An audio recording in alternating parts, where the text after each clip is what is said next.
Bonjour, mesdames et messieurs. Tout d'abord, je voudrais remercier l'Institut européen de jardin et paysage de m'avoir invité à participer à cet événement et en même temps de vous remercier à tous vous pour votre présence. J'espère que vous excuserez mon français. Je suis architecte. J'avais été pendant 17 années à l'École supérieure d'architecture de l'Université de la Corogne comme professeur. Et maintenant, je dirige l'école galicienne des paysages nommée Juana de Vega, la mémoire de la fondatrice de cette institution. Alors, je vais vous parler en général, en introduction, autour de quelle est mon idée de le paysage, et après, je vais vous montrer 3 exemples de projets que je fais à la Galice. La diversité des paysages, c'est un fait évident que la société d'aujourd'hui, au moyen de la télévision, le cinéma et le tourisme, peut facilement vérifier. Donc, la diversité des projets paysagers reflète cette même diversité. Tout d'abord, je voudrais souligner des aspects qu'il me semble importants pour comprendre le paysage du point de vue du projet. Sa valeur esthétique et sa valeur en tant qu'un bien commun. L'esthétique, comme une science qui traite de la beauté et de la théorie fondamentale et philosophique de l'art, a ses origines dans la Grèce antique. Et ces bases font partie de la pensée grecque et donc de la pensée occidentale.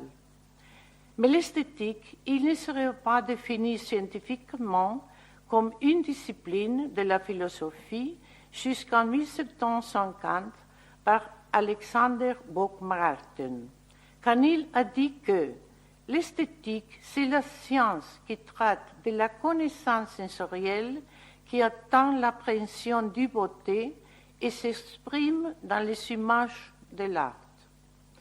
Cette connexion entre l'esthétique et la philosophie est basée dans la Grèce archaïque, dans la compréhension de la beauté à travers des formes dérivées de la connaissance de la géométrie et de la mathématique. Cet critère évoluera à l'époque classique vers les formes organiques, formes qui vont casser avec ce que les mathématiciens fixent comme des géométries mesurables et quantificables et s'approcheront à la réalité vivante. Dans les sculptures, je dois amener une image d'un Kouros grec, parce que j'ai oublié, les Kouros et les Paraclitos, excusez-moi. Dans les sculptures de l'époque archaïque, en chenu, ce qu'on appelait un Kouros, nous soulignerons la beauté, mais aussi la rigidité dans l'arrangement de ses membres. Vous pouvez la voir dans votre imagination, je l'espère que vous le connaissez. Dans les bras, les jambes, la tête, même dans les boucles de cheveux.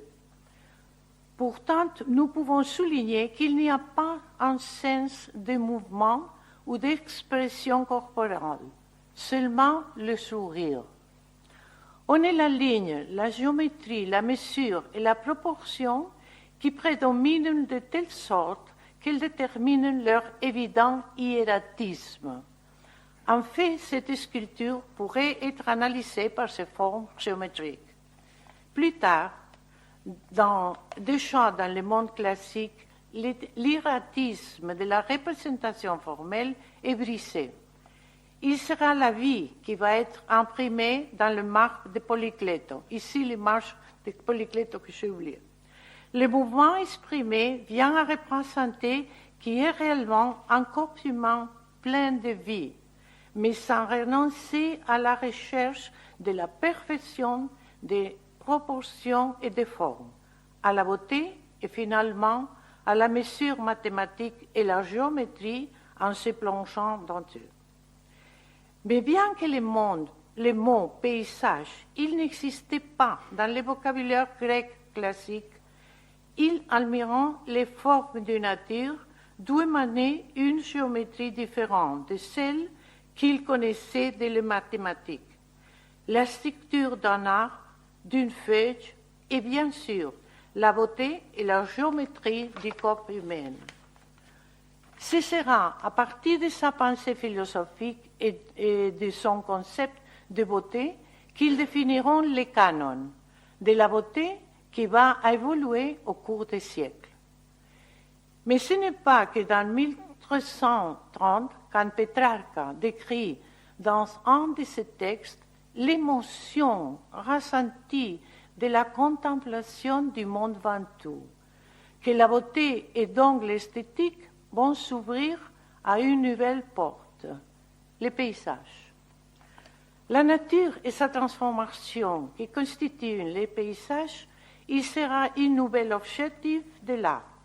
Les jardins ne seront plus le petit viridiarium des jardins contemplatifs, les jardins de l'amour, ils apparaîtront des jardins de la Renaissance qui envahiront l'Europe. Les paysages seront un sujet très important dans la peinture et les jardins, les grands parcs, les paysages seront pour toujours dans notre culture.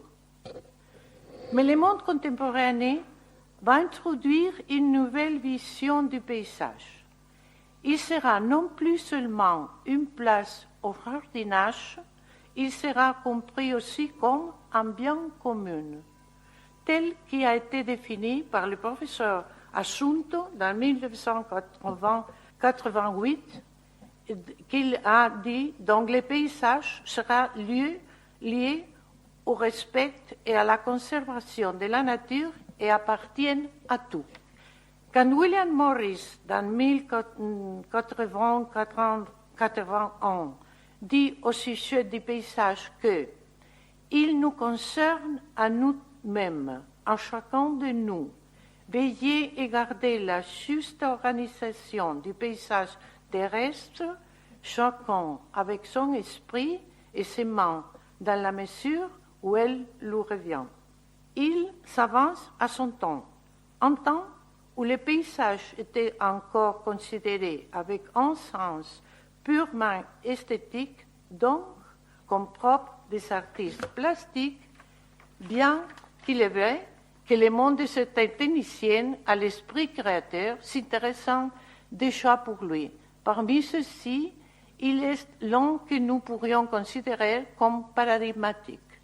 Frédéric Law Olmsted, architecte paysagiste, ingénieur chimique et botanique, auteur du Central Park à New York, créateur du parc national plus ancien des États-Unis et de la réserve des chutes de Niagara, entre beaucoup d'autres œuvres. En tout cas, la modernité de William Morris consiste à l'effet de que le paysage est quelque chose dont nous sommes tous responsables, que nous devons défendre et prendre soin, les unes comme les autres, et que c'est, à mon avis, la seule chose qui puisse les sauver et nous sauver aussi.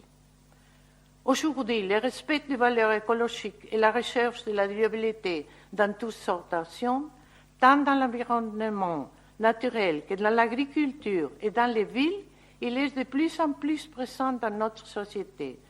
Nous savons que ne pas le faire menace notre survie.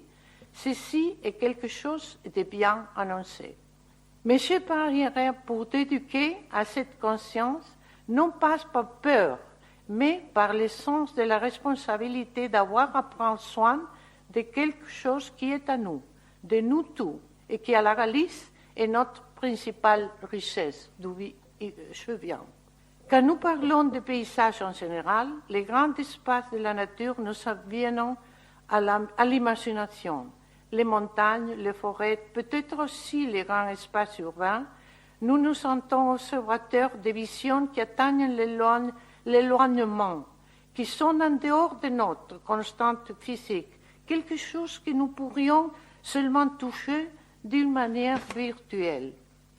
C'est pour ça que travailler dans les paysages, construire le territoire, lui donne une signification, l'humaniser et donc un exercice qui a besoin d'ouvrir l'esprit à une autre dimension différente de celle dans laquelle nous nous sommes déplaçants habituellement, tant sur le plan professionnel que sur le plan vital.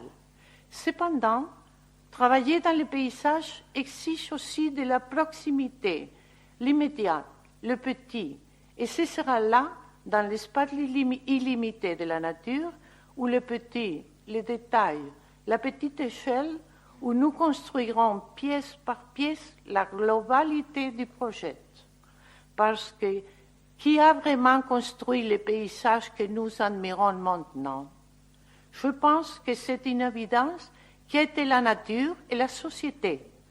Mais il faut souligner que de la société, le plus grand constructeur de beaux paysages, il est encore le monde agricole. Nous admirons la sobriété austère du champ de Castillo, la géométrie impressionnante de l'olivier à l'Extremadura ou de l'Andalousie, ou le vignoble spectaculaire des canons du Sil à la Galice. Ce sont des paysages merveilleux, personne n'en doute. Mais évidemment, quand les agriculteurs les ont construits, ils les construisent encore, ils ne le font pas pour que nous jouissions de leur beauté. Ils le font parce que c'est leur mode de vie, leur métier, dans lequel ils ont versé la richesse accumulée de génération en génération. Dans la société actuelle, il y a aussi de nombreux autres métiers qui construisent et travaillent dans les paysages, directement ou indirectement. Les ingénieurs agricoles, agronomes, forestiers, les ingénieurs des travaux publics, avec leurs énormes infrastructures, les urbanistes, les botanistes, les géographes, les architectes paysagistes, discipline qui pour la première fois est dispensée en Espagne dans les universités publiques à la Galice, grâce à mon insistance auprès des autorités régionales. Toutes ces disciplines et plus montrent que le paysage est absolument transversal.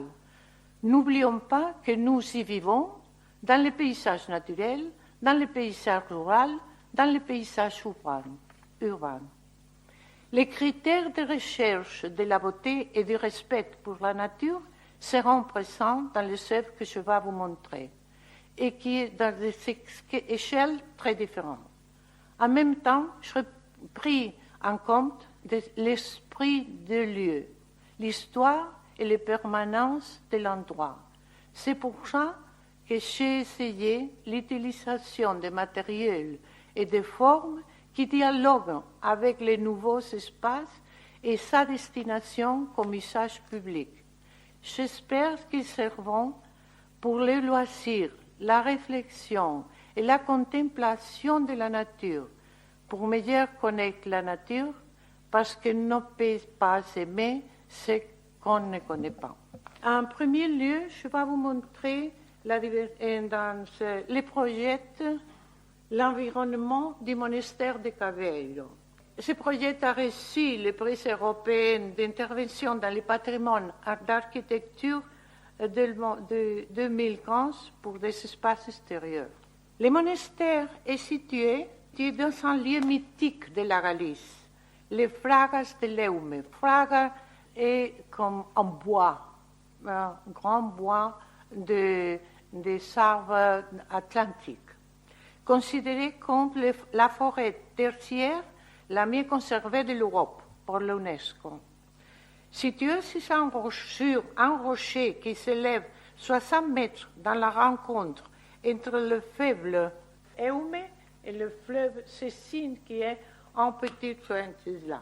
Et il est une enceinte petite et fragmentée dont la réhabilitation du monastère et de son environnement a été une tâche longue et minutieuse, parce que nous avons fait aussi la réhabilitation du monastère. Ça, c'est le monastère avant de la réhabilitation que vous pouvez voir. C'est le contexte du monastère déjà réhabilité.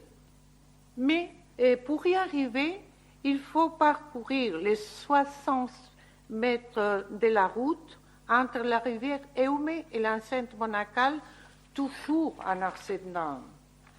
Et je vais vous montrer non pas la réhabilitation des monastères, mais celle des espaces extérieurs.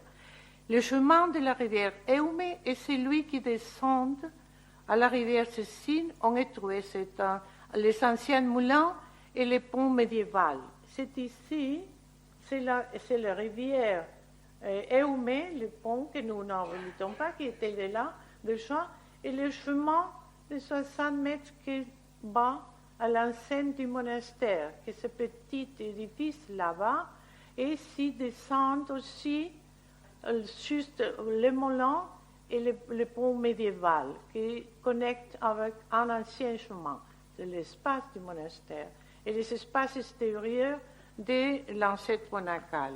L'importance des chemins dans un projet paysagère est fondamentale de mon point de vue, non seulement pour la trace lui-même, mais aussi pour la façon dont cette trace est résolue, comme les traces de notre pas sont manquées dans le sol. Le lieu où se trouve le monastère nous a conduit à travailler avec un soin particulier à la consolidation et au traitement du chemin d'accès pour renforcer son caractère de chemin d'initiation vers un lieu sacré. Sensation que vous percevez depuis que vous traversez la rivière et commencez à marcher. Le chemin était très détérioré avec des glissements du terrain constants. Il était très, très détérioré quand nous travaillons là. La solution générale à des problèmes fondamentaux s'est posée. Résoudre des ruissellements qui avaient affecté depuis toujours le talus et la bordure du chemin, le talus qui vient de la montagne, le chemin, et descend en vertical jusqu'à la rivière, et faire les rencontres du pavement avec les talus dans le respect des éléments naturels existants, roches, racines, plantes sauvages. Tout était là. La conjonction entre les racines et le pavement a été faite soigneusement pour ne les interdire avec les pierres, avec les plans. La bordure du chemin est faite en compte le plan qui apparaît tout ça. La solution générale du chemin consiste à changer l'inclination transversale de la route en la faisant tomber vers la pente supérieure et stable et en accueillant la pente, en recueillant les seaux de la pluie et les traversant sous le chemin vers la pente qui tombait à la rivière. Nous verrons ici. Ici sont les chemins de l'eau. L'eau est tout près la pente supérieure. Et nous la conduisons là-bas, la pente du chemin, et traversons l'eau sous le chemin, tout le temps sous le chemin, et dans différentes manières, dépendant de l'inclination du chemin, que nous ne changeons pas. Il était comme il était là, différents chemins de l'eau qui va tomber à l'autre côté de la forêt et prendre le chemin de la rivière. Ici, l'eau va tomber juste la rivière. Et la solution générale du chemin consistait à changer l'inclination, c'est vrai. Le pavement était fait avec de la pierre d'ardoise noire, posée verticalement, les grandes pièces, et se nommait chapacuya en galicien, la forme de le faire, faite avec des pièces sans couper formellement, comme ils sortaient de la clairière, grandes et petites, mais pas moins de 30 cm. Nous avons gardé les pentes, les cours, toute la trace originale du chemin, trace originale jusqu'à l'enclos du monastère. Nous utilisons aussi et avec les pièces les plus régulières qui arrivaient à la place des travaux, parce qu'il l'emportait dans le camion.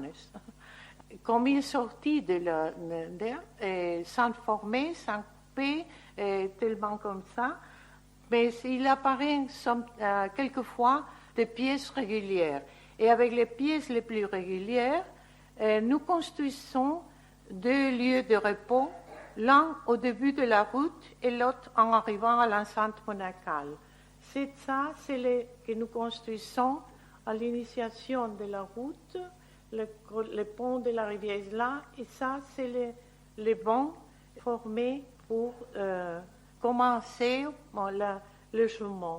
Vous pouvez voir la différence entre une pièce et l'autre, la régularité est très lente, et au final, il avait 7 grands bancs pour rester, après les 60 mètres de parcours, à l'entrée du monastère.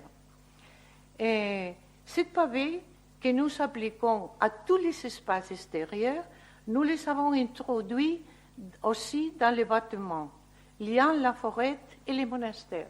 Le paviment entre dans les espaces jusqu'à l'intérieur, vous pouvez le voir, et descend aussi dans le moulin. Du côté de la rivière des Cécines, l'autre petite rivière, le travail a été conditionné, la ruine du moulin, et récupéré et consolidé aussi les balustrades du pont médiéval que le vandalisme avait arrangé et jeté au fond du fleuve. Vous pouvez voir, cette pièce, cette grande pièce, était là-bas, dans l'eau. Et nous avons ici, nous les posons ici, de nouveau, attachés avec de la cire. Du côté de la rivière, je crois que l'esprit du monastère et de la forêt a été gardé et se promènent heureux sur la nouvelle route comme ils font le feuille à l'automne. Le feuille chemin dans la rivière. Bien. Maintenant, je vais vous montrer un espace absolument différent que c'est par du lago. Je vais vous montrer une autre très différente. Le jardin littéraire de la Cité de la Culture. La Cité de la Culture, c'est une grande construction à Santiago de Compostela qui est ici. C'est la Cité de Santiago de Compostela et ça, c'est la Cité de la Culture. Vous pouvez voir qu'ici, c'est la cathédrale de Santiago. Un petit mot en comparaison avec les édifices de la Cité de la Culture. Ce sont des énormes édifices construits par l'architecte Peter Eisenman et sont énormes édifices avec des formes très, très rares. Et quand le dernier gouvernement de la région de la Galice ont décidé que 2 de ces édifices ne se feront plus. Ici, c'est un espace vide, et c'est l'autre qui ne se va construire pas. Et c'est dans cet espace qu'ils m'ont chargé de faire un jardin. Cet espace, ils ont construit un musée ici. C'est l'édifice de le musée, un grand musée ici, et dans lequel l'espace était devant le musée. Et le jardin était nommé le jardin littéraire parce qu'il devait faire une référence aux écrivains galiciens nommés en Desargues dans le texte. La situation de terrain où je devais faire le jardin littéraire était abandonnée, plein de débris de matériaux de construction, sale et désolant. C'était comme ça. Cet édifice, c'est le musée, et ici, c'est la place pour faire les jardins. Je dois transformer cet terrible espace en station jardin. Quand je le vis la première fois, je pensais que ce n'est pas possible, mais c'est comme ça. Au milieu du terrain, il y avait un énorme trou qui avait été rempli avec de l'eau de la pluie et des sources qui sortaient dans le mur de la roche. Le trou avait été fait pour l'initiation de cimentation de l'édifice que l'on va pas faire. C'était de cet espace et la roche était présente, la coupe de la roche, pour y faire l'édifice qu'ils ont fait. Une roche colorée et puissante, parmi lesquelles avait grandi la végétation spontanée, illustrait les travaux d'excavation. Ici, c'est la roche, en très belle couleur, potente. Et aussi, le projet devait maintenir une route qui permettait aux pompiers d'accéder au musée depuis un énorme tunnel qui parcourt tous les complexes. La porte du tunnel était comme ça, aussi beau. Le projet essaie. Le projet tient en compte le lac qui était là, le chemin des pompiers, ici c'est la porte. Cet édifice, c'est le musée. La solution constructive a été basée dans l'utilisation des gabions remplis avec de la pierre pareille à la roche, vivant, excitant, et dans le lieu, pour contenir le sol et du bois entre la pierre pour aider à la croissance des plantes. Ici, vous pouvez voir les gabions faits avec la pierre et le bois. Ça, c'est bois. C'est la roche et la terre, nous remplissons au dehors et la végétation qui apparaît. Mais les gabions étaient remplis et le plant va grandir dehors les gabions, dans tout l'espace. Il était important de marquer l'entrée du musée. Oui, c'est les gabions dans la construction, au final de la construction, tout le temps, la végétation sauvage, spontanée, qui a été conservée. Ici, une petite pièce plantée avec hiedra et des arbres pour marquer l'entrée du musée. Fixer la mémoire des textes en plaques d'acier cortaines et la ceinturant de camélias. Et les plaques avec les textes des écrivains galiciens marquent les sentiers littéraires du jardin. C'est un texte de tous les sages jusqu'au XIe siècle jusqu'à l'actualité, des principaux littéraires. Et planter aussi une petite forêt avec les arbres mentionnés dans le texte et alignés comme les pages d'un livre. C'était les arbres formant le petit bois dans le livre. Conserver et entretenir la végétation spontanée au bord de l'eau et dans les roches aussi, parce que dans ce terrain, ce n'était pas possible de planter une autre plante et l'on va survivre. Et la végétation spontanée était là déjà. Maintenant, la conserver, la traiter, la cultiver. Et il l'a conservé tout autour du lac. Améliorer l'accès au lac, c'est important, parce que le niveau du bord du lac, ici, c'est très haut, mais la plateforme des chemins accède jusqu'au bord de l'eau. Jusqu'à là-bas, avec les nouveaux plantes. Connecter les musées avec les jardins et les restes de lotissement, en construire les sentiers, améliorer la fermeture de tunnels avec une autre clause et créer une place de repos pour contempler l'eau, les petits bois et le ciel de Santiago. C'est un petit espace ici pour rester avec un banc et méditer. Et planter des fleurs et des arbustes tout autour. Et les fleurs et les arbustes et améliorer, enfin, humaniser l'espace. Les derniers projets, c'est le parc du lac, aussi à la Cité de la Culture, il y a un caractère absolument différent.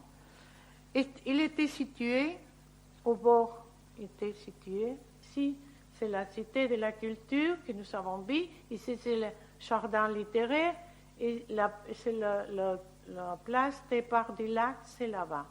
Et situé au bord du chemin de la montée sur le mont Gayas, le mont Gayas est le mont où la Cité de la Culture, c'est le chemin, terrible, dur chemin, et couvert de végétation spontanée. La place était absolument couverte de végétation spontanée qui était autrefois une zone agricole. Pendant les travaux du bâtiment de Gayas, de l'édifice, les seaux de sources apparus avaient été détournés à cette zone, en creusant une partie par la stocker dans un radeau qui était devenu un lac. Très régulière, faite par les mains des humains qui ont fait le bâtiment, était un carré qui absorbait pour retenir les eaux. Et les eaux excédents débordait vers un petit régat qui descendait vers la ville, ici. Quand le lac était plein, les eaux descendant vers la cité de Santiago. Et le terrain descendait d'une plateforme artificielle vers une grande prairie près du lac. Ici, ils ont construit une plateforme que nous allons voir, énorme, et le terrain descendait pour le lac de cette destination. Il y avait une grande prairie ici, une petite aussi là, mais la grande prairie caractérisait la zone. La plateforme artificielle était la zone plus prochaine au parking de la Cité de la Culture. Il était aussi utilisé pour la décharge des débris provenant des travaux. Un autre lieu abandonné, plein de débris de matériaux de construction, sales et désolants. Mais dans ces cas, entouré par une végétation feuillée et riche, presque en jungle.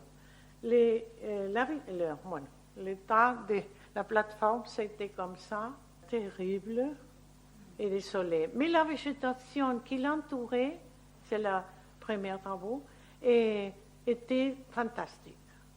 Une végétation merveilleuse, caractéristique des voies galiciennes, tout près du lac, était concentrée.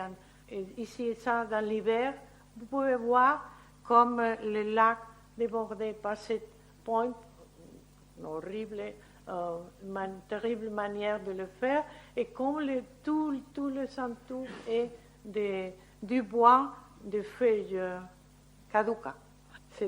Et c'était la prairie. Il y avait dans la prairie, au centre, près du lac, a été utilisé pour un voisin pour nourrir ses bébés. Je lui ai demandé de les continuer à le faire quand nous finissons le travail. La prairie, ici. Le projet consistait fondamentalement à conserver les caractères des forêts naturelles de l'espace, mesurer la forêt, nettoyer la prairie et aménager les accès et les bords du lac.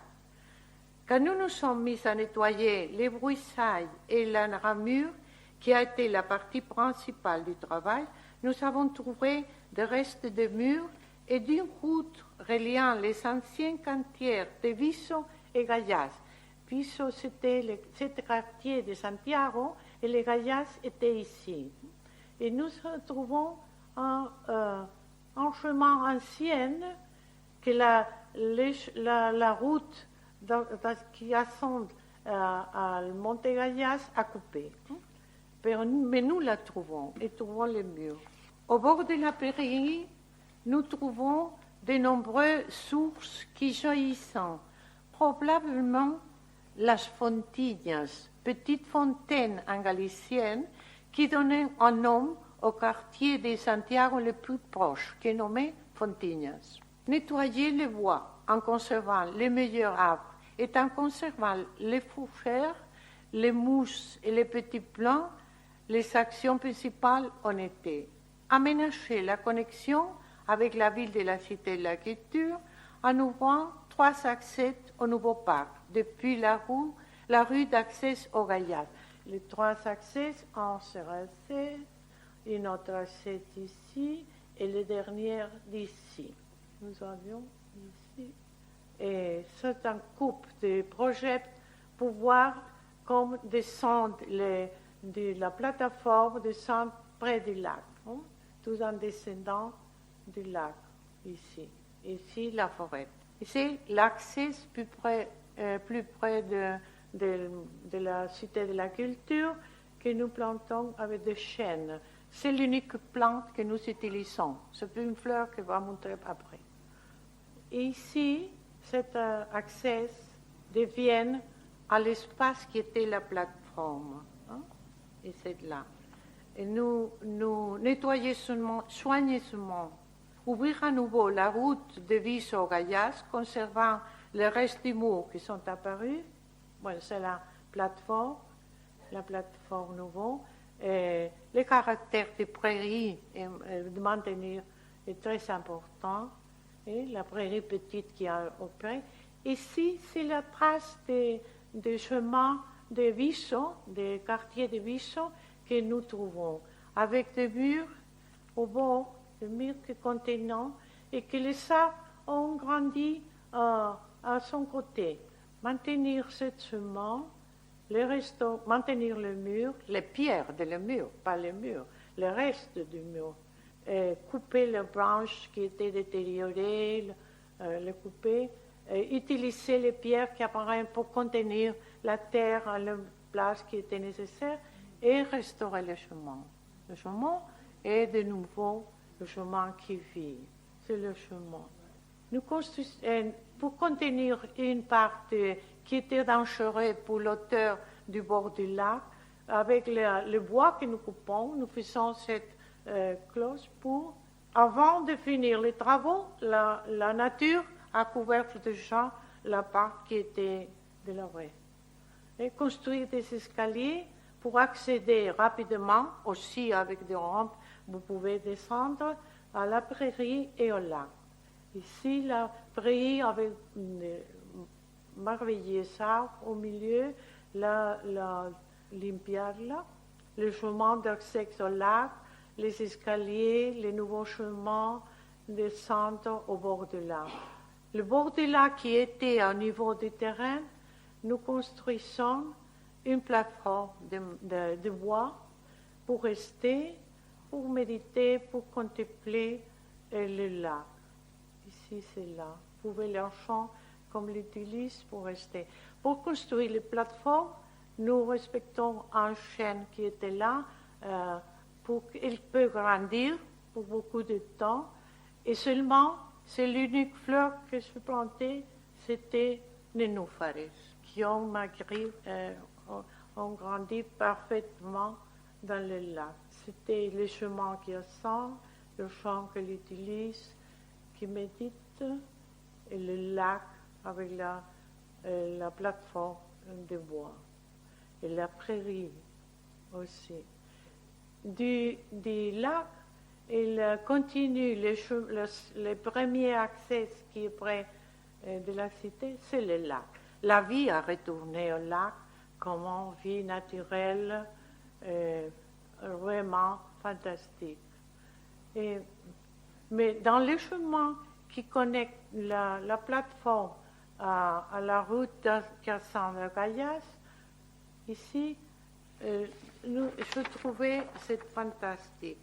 Et à la fin, quand presque tout était propre, on a trouvé une très belle vase de fleurs sauvages que je décidais pas les faucher, garder les fleurs et l'appelant le jardin de bonnes herbes.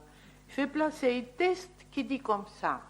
Habituellement, nous appelons des herbes mauvaises à celles qui naissent spontanées au milieu de celles que nous plantons, et indifférents envers ses qualités, à sa floration, à ses vertus on les arrache. On les considère comme des ennemis de notre jardin. Cependant, si nous ne plantons rien, au moins sur une longue période dans un champ de bonne qualité, comme cela qui s'est produit dans cette partie du parc, apparaîtrait un certain nombre de plantes sauvages, mauvaises herbes, qui sont en fait de bonnes herbes, une richesse naturelle caractéristique de notre terre, la vraie flore des prairies galiciennes, des plantes qui pendant des siècles ont servi de soulagement à nos maux et parfois de nourriture à notre société. Des plantes dont nous avons appris et obtenu beaucoup d'échantillons médicaux, mais en plus des plantes qui, quand elles fleurissent, nous offrent une beauté splendide. Apprendre à les reconnaître, à nommer, à connaître leurs qualités et le but d'avoir gardé cette zone du parc intouchable. Nous avons identifié 10 variétés de plantes présentes ici.